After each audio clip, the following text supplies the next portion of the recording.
Gandhi please तू इत्थों चला जा। और नहीं तो क्या यार, जैसे इस मैच का समय होता था लोग अपने टीवी चालू करते थे, इंद्र महाराज ऊपर से अपना बारिश वाला बटन दबा देते थे। वो तो भला हो आपका, अब जल्दी चले गए, नहीं तो बारिश आप वहां करा रहे थे, तापमान यहाँ हमारा बढ़ रहा था।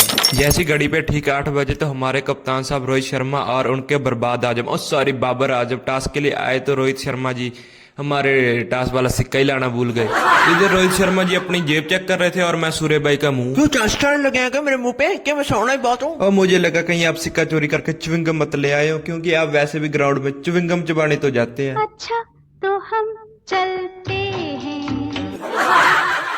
चलो शुरू से शुरुआत करते हैं। बाबर आजम ने टॉस जीता और पहले सर्कस दिखाने का फैसला लिया। और सॉरी मेरा मतलब पहले फील्डिंग करने का फैसला लिया और उनका ये फैसला सही साबित किया विराट कोहली भाई ने, जब नसीम शाह की दूसरी उतनी ही बार जाती बॉल पर एक इजी कैच दे दिया जितनी हमारी जिंदगी से एक छोकरी है।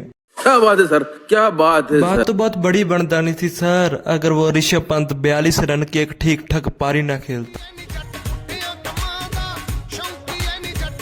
कमादा शौकी काम दा पुट्ठे हो चले सी जे पाकिस्तानियों ने जंगल में जाकर केकड़े पकड़ने की जगह पकड़ने की प्रैक्टिस की होती तो यही थी आज के मैच की कहानी मेरे जुबानी। तो अगर वीडियो अच्छी लगी तो चैनल को सब्सक्राइब कर दो, वीडियो को लाइक कर देना। एक सेकंड, अरे बाबू पाकिस्तानियों की बैटिंग के बारे में बताना तो रह गया। अरे छोटू, उनकी बैटिंग में बताने जैसा है क्या? ए से शुरू होते बी पर खत्म हो जाती है, तीसरा बंदा उनके पास खेलने वाला नहीं है।